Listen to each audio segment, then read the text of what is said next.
નમસ્કાર મિત્રો, નિકુંજ સાપવા તમારું સ્વાગત કરું છું ચેતન એન્ડ નિકુંજમાં.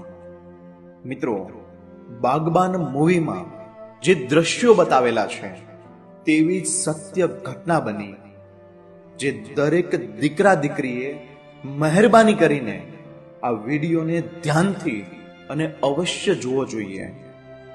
મોહનભાઈ કહે છે, ભગવાન કોઈને આવા દિવસો ના બતાવે જે મેં જોયા છે. સભ્ય અને સંસ્કારી સમાજ ધ્રુજી ઉઠે એવી ઘટના સુરત પાસે આવેલા બારડોલીના કૃષ્ણનગરમાં બની. 74 વર્ષના મોહનભાઈ મિસ્ત્રીએ થોડા દિવસો પહેલા બારડોલીથી પસાર થતી ઉકાઈ ડેમની કેનાલમાં જંપલાવી દીધું. તેમણે જંપલાવતા પહેલા પોતાની પાસે રહેલી મરણ મૂડીના 40,000 રૂપિયા મંદિરમાં દાન કર્યા અને તે પછી તેમની પોતાની આપવીતી કાગળમાં લખી, જે તેમના ખિસ્સામાંથી મળી આવી છે. હવે ધ્યાનથી સાંભળજો. તેમણે લખ્યું હતું કે મહેરબાની કરીને મારા મૃતદેહને મારા દીકરાઓને ના આપતા.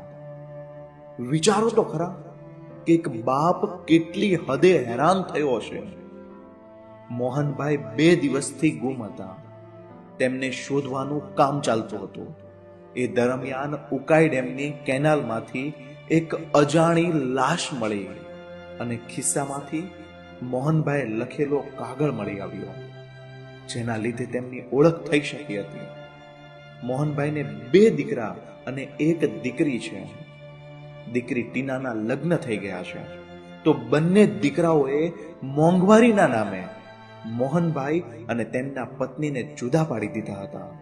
જેવી રીતે બાગબાન ફિલ્મમાં અમિતાભ બચ્ચન અને હેમા માલિની સાથે તેમના દીકરાઓએ કર્યું હતું, તેના કરતા પણ બદતર મોહનભાઈ સાથે કર્યું. મોહનભાઈ નાના છોકરા રાજેશને ત્યાં રહેતા અને તેમના પત્ની મોટા દીકરા મનોજને ત્યાં રહેતા હતા. નાના દીકરા અને તેની વહુએ એટલી હદે માનસિક ત્રાસ આપ્યો હતો કે મોહનભાઈએ છુટકારો મેળવવા માટે પોતાના મોતને વહાલું કરી દીધું. મોહનભાઈએ કાગળમાં લખ્યું હતું, જે ધ્યાનથી સાંભળજો. મને કામ મુજબ જમવાનું મળતું, જો કચરા પોતા કરું તો મને 1 રોટલી ખાવા મળે. મારે શાક ખાવું હોય તો કપડાં ધોવાના અને દાળ ભાત ખાવા હોય તો મારે બહાર જઈને 50 રૂપિયા કમાઈને આવવાના.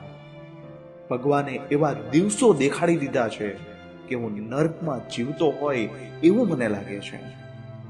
પપ્પાના મૃત્યુના ખરાબ સમાચાર મળ્યા પછી ટીના બારડોલી આવી હતી.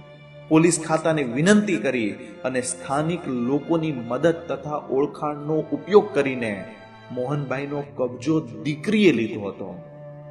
જ્યારે તેમની અંતિમ સંસ્કારની તૈયારી ચાલતી હતી એ દરમિયાન મનોજ અને રાજેશ બંને સ્મશાનમાં આવ્યા.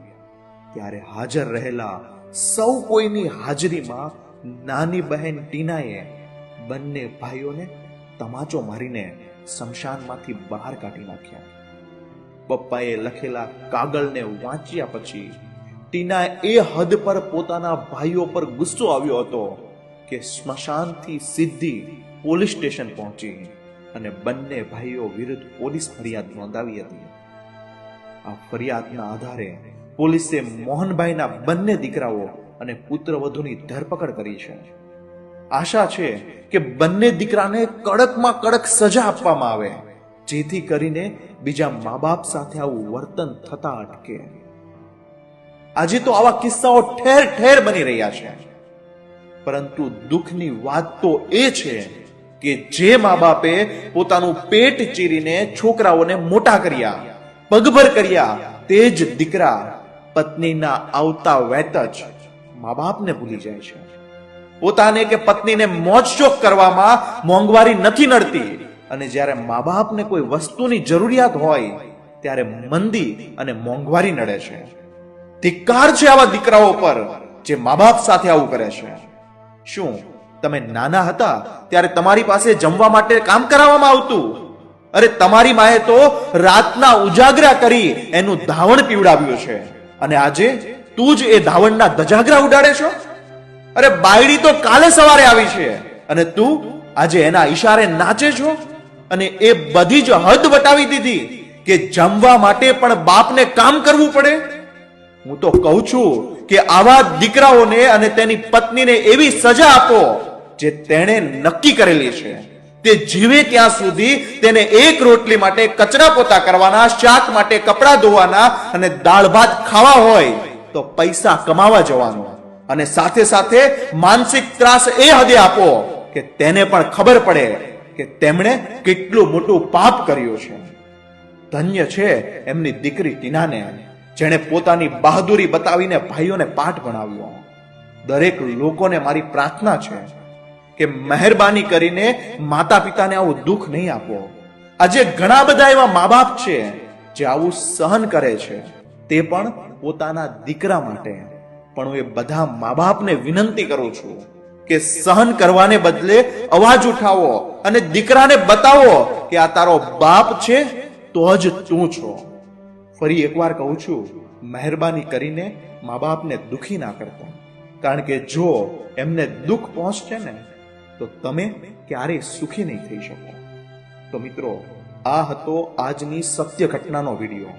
આ વિડીયોને એટલો ફેલાવો કે દરેક દીકરા દીકરીને પોતાના મા બાપની કિંમત સમજાય અને પોતાના મા બાપને ઘરડા સમયમાં તેમની લાકડી બની તેમનો સહારો આપે. તો મિત્રો, જો આવા જ વિડીયોને જોવા માંગો છો તમે, તો અમારી ચેનલને સબસ્ક્રાઇબ કરો.